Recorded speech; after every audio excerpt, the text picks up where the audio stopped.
Hello everyone, welcome to Sanmarga classes. Next question from the Song of Freedom. Answer the following questions in short paragraph. Paragraph ಅಲ್ಲಿ ನೀವು answer ಮಾಡಬೇಕು.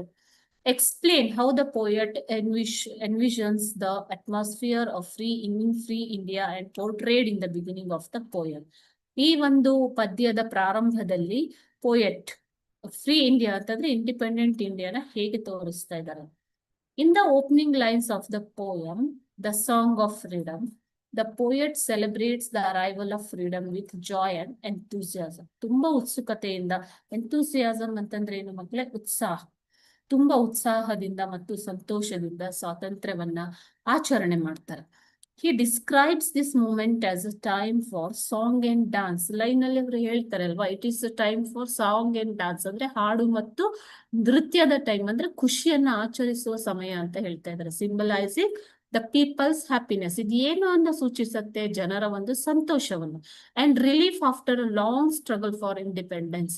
So ತುಂಬಾ ವರ್ಷಗಳ ಒಂದು struggle, ಹೋರಾಟದ ನಂತರ ಅವರಿಗೆ ಸಿಕ್ಕಂತಹ ಒಂದು ರಿಲೀಫ್ ಅನ್ನ ಇದು ಸೂಚಿಸುತ್ತೆ. ನಮಗೆ ಸಿಕ್ಕಂತಹ ಒಂದು relief. Okay, the phrase blissful freedom is ours at last, ಈ ಒಂದು ಲೈನ್ ಹೇಳ್ತಾರೆ ಅಲ್ವಾ, blissful freedom is ours at last, ಕೊನೆಗೂ ನಮ್ಗೆ ಒಂದು ಸ್ವಾತಂತ್ರ್ಯ ಸಿಕ್ಕಿದೆ ಅನ್ನೋದು. It highlights the emotional fulfilment of finally being liberated from foreign rule.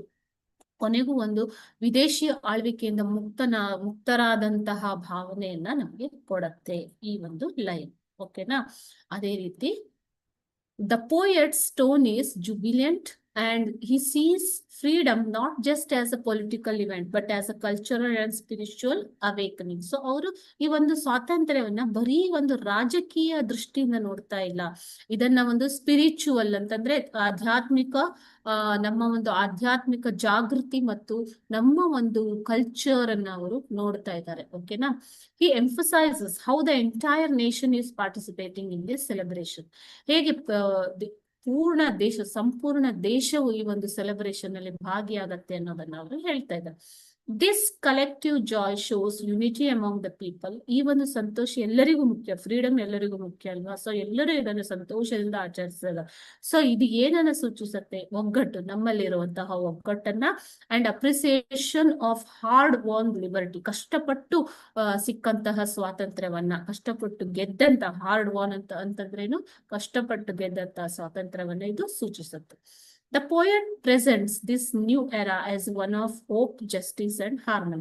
ಈ ಒಂದು ಹೊಸ ಯುಗವನ್ನು ಅವರು ಹೇಗೆ ಆಶಿಸ್ತಾ ಇದ್ದಾರೆ ಅಂತಂದ್ರೆ, ಇದು ಒಂದು ಹೋಪ್, ಆಶಾ ಭಾವನೆ, ನ್ಯಾಯ ಮತ್ತು ಹಾರ್ಮನಿ ಅಂತಂದ್ರೆ ಸೌಹಾರ್ದತೆಯನ್ನ ಉಳಿಸ್ಕೊಂತೀವಿ ನಾವು ಅನ್ನೋದನ್ನ ಅವರು ಹೇಳ್ತಾ ಇದ್ದಾರೆ. Freedom is shown as a gift to cherish and responsibility to uphold.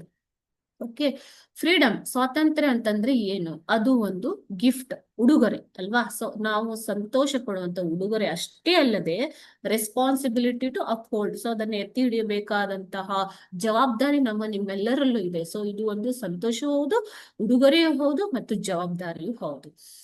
The verse sets the mood for the rest of the poem, which builds on idea that renewal and progress.